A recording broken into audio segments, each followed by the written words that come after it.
Hello everyone, I welcome you all on target uniform services.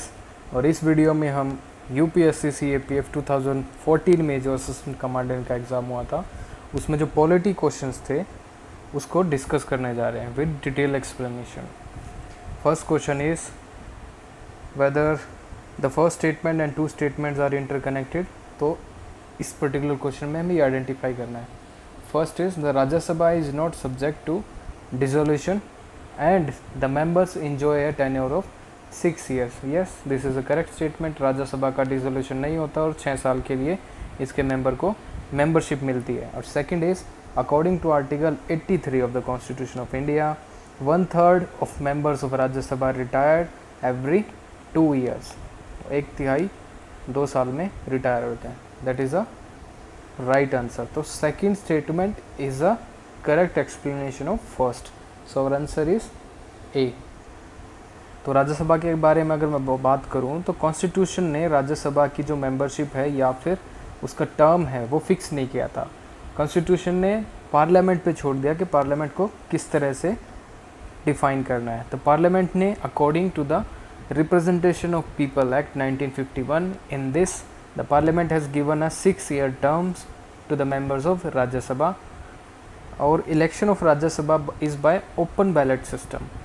ठीक है, इन लोकसभा आपको पता है it is through secret ballot, but in Rajya Sabha case में आपको ओपन बैलेट सिस्टम मिलेगा। The supreme court has said that voting against the parties that in Rajya Sabha election will not lead to the disqualification under the 10th schedule. 10th schedule क्या है? Anti defection law. Anti defection law means the member of a parliament if goes against the whip of a party की whip से against जाके वो कोई voting करता है, कोई स्टेप लेता है या फिर ड्यूरिंग वोटिंग वो पार्टिसिपेट नहीं करता है तो it comes under the anti defection law, या वो पार्टी छोड़ के दूसरी पार्टी में मर्ज हो जाता है। That is a case of defection. So supreme Court ने कहा है जब वोटिंग होती है राज्यसभा इलेक्शन में, उसमें अगर one particular member of a party is not voting to that particular member of a party तो ये डिफेक्शन का केस नहीं है। ठीक है, सुप्रीम कोर्ट ने बोला because it is a open ballot. Next is impeachment procedure is a quasi judicial procedure. Yes, और इम्पीचमेंट सिर्फ प्रेसिडेंट के केस में होता है। And the president of India can be impeached only on the ground of violation of constitution. अब violation of constitution के जो grounds है वो डिफाइन नहीं किया है कॉन्स्टिट्यूशन में, बट सिंपली ये एक स्टेटमेंट लिखी है the president can be impeached only on the ground of violation of the constitution. Second is impeachment procedure can be initiated in either house of the parliament. This is also correct statement, but इसमें क्या है जो second statement है is not a explanation of the first statement. So our answer is B. अगर president के बारे में बात करें कि term of president holds a term of for a 5 years के लिए इनका टाइम पीरियड होता है। And the president can hold office beyond his term, 5 साल से ज़्यादा भी, अगर द सक्सेसर द आने वाला है जो he is not assume the charge till the election that outgoing president can hold the position of a president. The impeachment of the president can be removed from the office by a process of impeachment and the constitution does not explicitly mention, I have talked about। और impeachment क्या है? quasi judicial process है।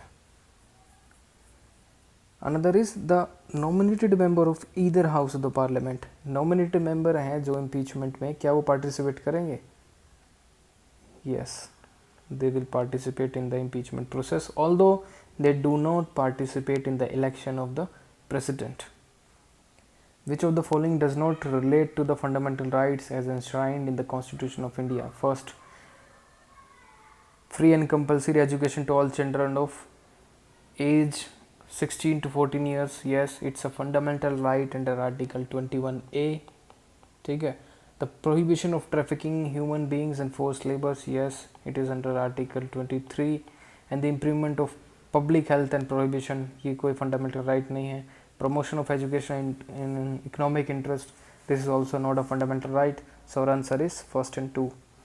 और जो fundamental rights के बारे में बात कर ले, it lies in the part 3 of the Constitution and also called as the Magna Carta of India. Originally fundamental rights just 7 थे, but after the removal of right to property 6 fundamental rights ही रह गए हैं।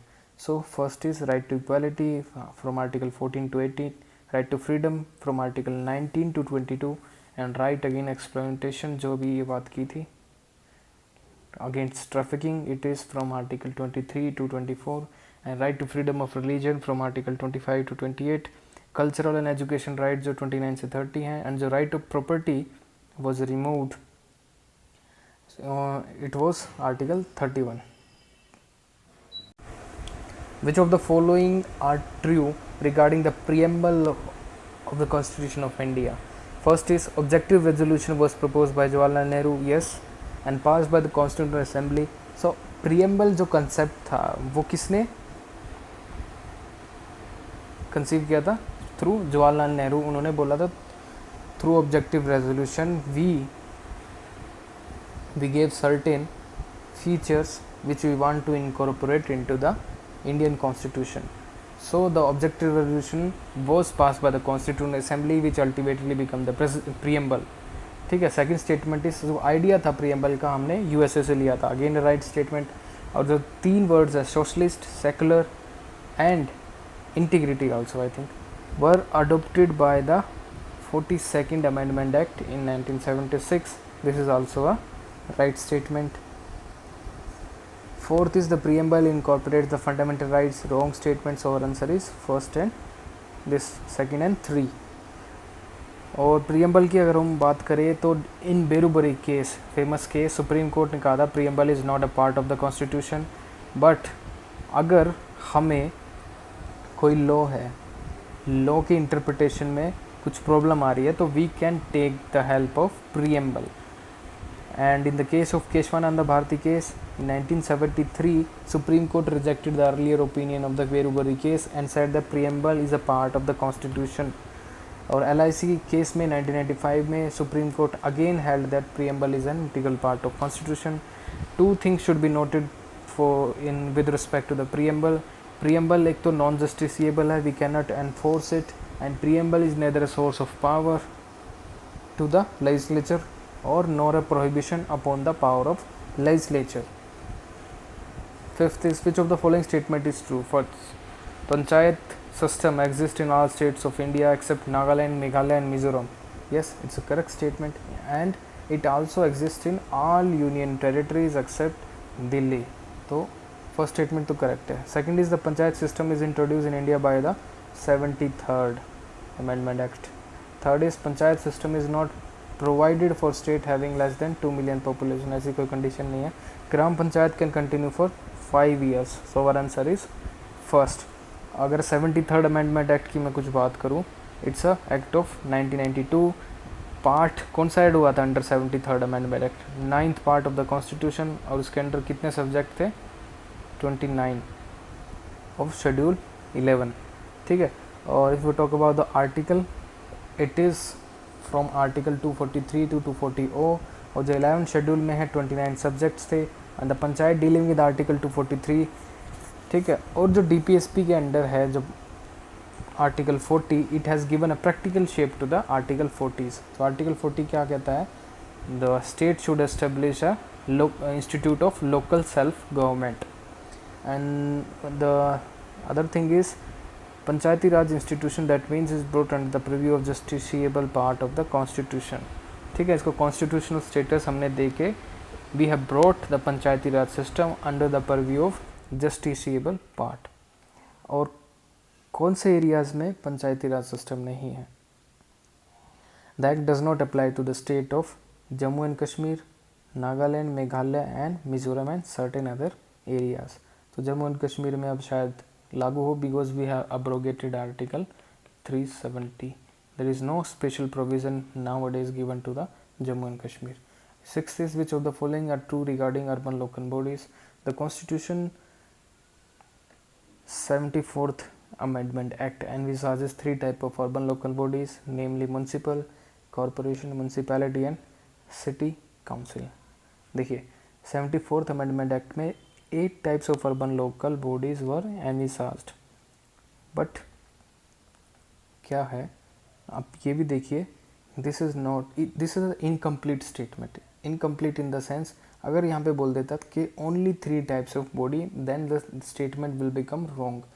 So it's an incomplete statement that can be, we can assume, right. 3 types of urban local bodies, namely municipal corporation, municipality and city council. So it's a right statement. Second is, municipal corporation are established in cities with population greater than 1 million, means 10 lakh. That is a correct statement. And Bombay and Calcutta corporation were the first municipal corporation that were established during British times. Wrong statement. It was not Bombay and Calcutta, it was Madras. Rightly given. In 1687, first municipal corporation in India was set up at Madras. 1762 में बॉम्बे और मद्रास में municipal corporation आई थी. और who is the father of local self government? Lord Ripon. And the royal commission on decentralisation was appointed in 1907. याद रखना. So our answer is 1 and 2. Seventh is, which of the following statement are correct regarding the election of the president? He is elected indirectly. Correct है. He is elected through an electoral college consists of all elected MPs and MLA. Correct. He is elected directly. Wrong statement again. And fourth is, member of the legislative council have no right to vote in the presidential election. Right है. तो our answer is first, second and fourth. Article 52 deals with the president of India. और क्या है, election कैसे होता है president का, ये हमने डिस्कस कर लिया. तो इलेक्टोरल कॉलेज जो बोलते हैं, electoral college consist of the elected members of parliament. ठीक है, जितने भी all the elected members, not nominated by the president, all the elected. And the elected members of legislative assembly of the state and the elected members of 2 union territories. Which one? Delhi and Pondicherry. और ये जो important statement है, इसमें बोला कि the nominated member of either of parliament और either of state legislative assembly और legislative council and the nominated member of legislative assembly of Delhi, Pondicherry do not participate in the election of president, although they participate in the impeachment. ठीक है. Which of the following are related to right the equality under the provision of article 14, 18 of the constitution. 14 से 18 under article में इसमें से कौन सा provision है? Prohibition of discrimination on ground of religion, race, caste and sex place. Yes, article 15. Equality of opportunity matters of public employment, article 16. And education and cultural rights to minority, ये तो देखो article 28 to 29 है. And abolition of untouchability is under article 17. So our answer is 1, 2 and 4. Which of the following is or are correct regarding the office of governor in India? One governor can act as governor of more than one state. Yes, correct statement है. Under 7th Constitutional Amendment Act of 1956, the appointment of the same person as a governor of 2 states or more than 2 states can be done. Second is, a governor has the power to grant pardon, reprieve, remission or punishment to a person convicted under the state law. State law के under कोई भी अगर आदमी convict होता है या फिर उसको कोई भी सज़ा मिलती है, गवर्नर के पास पावर है उसको पार्डन देने का. Third is, governor is appointed by the president on the recommendation of chief minister, not on the recommendation of, you can say, council of minister, because president works on the aid and advice of the council of minister. It is clearly said in article 74. So our answer is first and second. What are the powers and function of governor? There are executive powers, legislative powers, financial powers and judicial powers.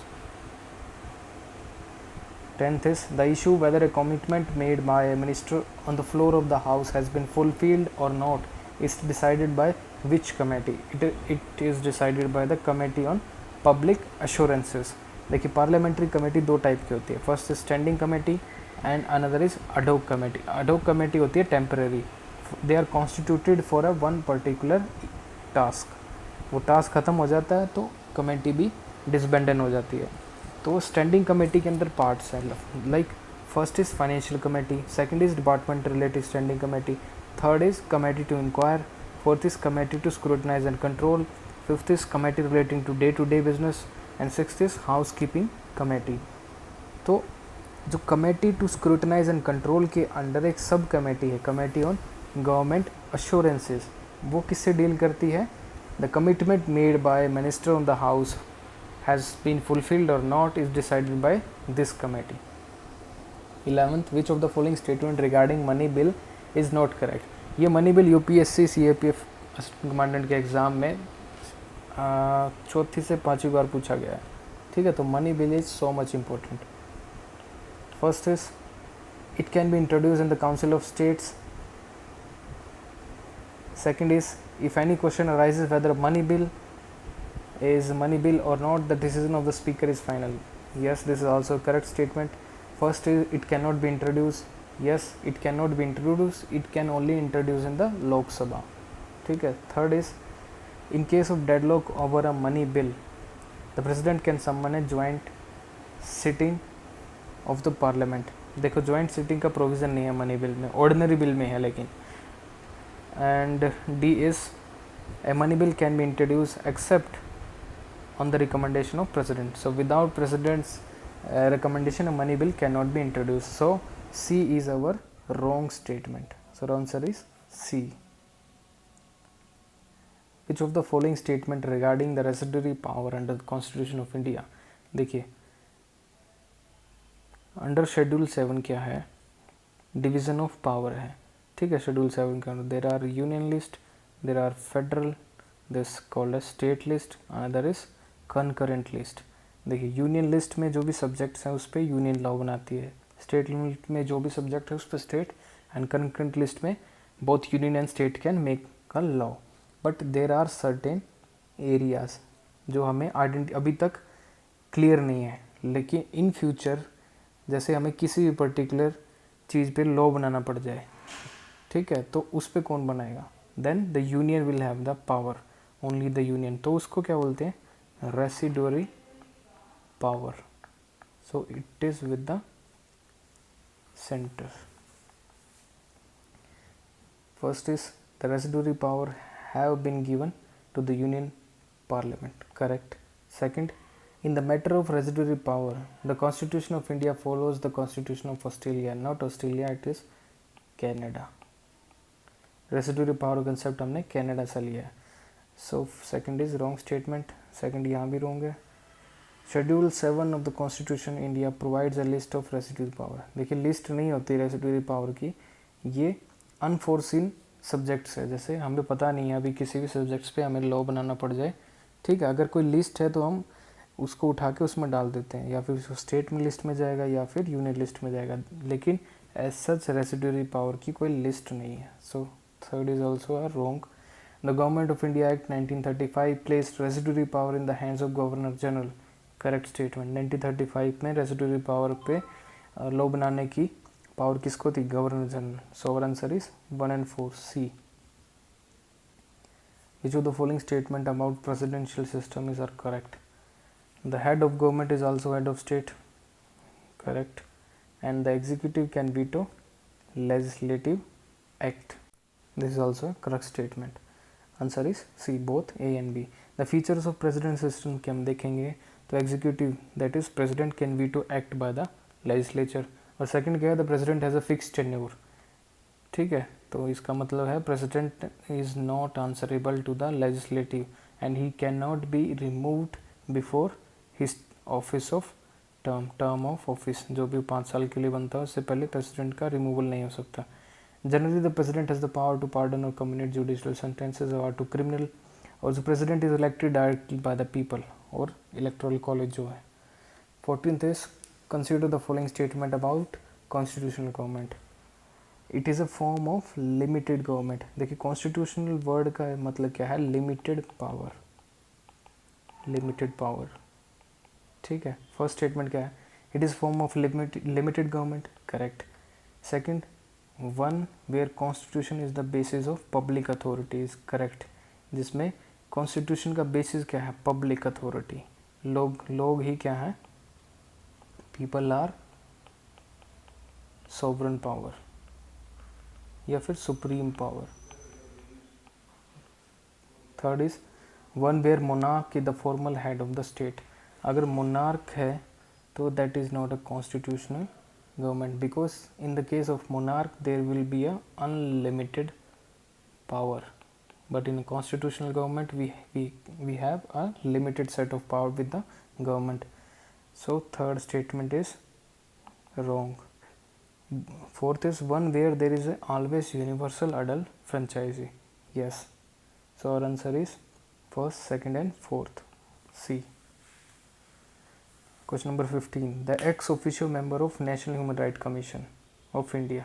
Human right commission में जो composition क्या है उसकी, देखिए 2014 में पूछा था ये, लेकिन अभी इसकी रिसेंटली कंपोजिशन क्या है, चेंज हो गई है। उसमें कौन कौन है, सीजीआई या फिर जज of supreme court should be a chairperson वो होंगे, 3 मेंबर जिनको नॉलेज है ह्यूमन राइट्स की वो, और 3 मेंबर में से एक कौन होनी चाहिए हमेशा, ए वुमेन, ठीक है। और चेयरमैन किसके, chairman of national commission of backward class and national commission for protection of child rights and chief commissioner of people with disabilities, ठीक है।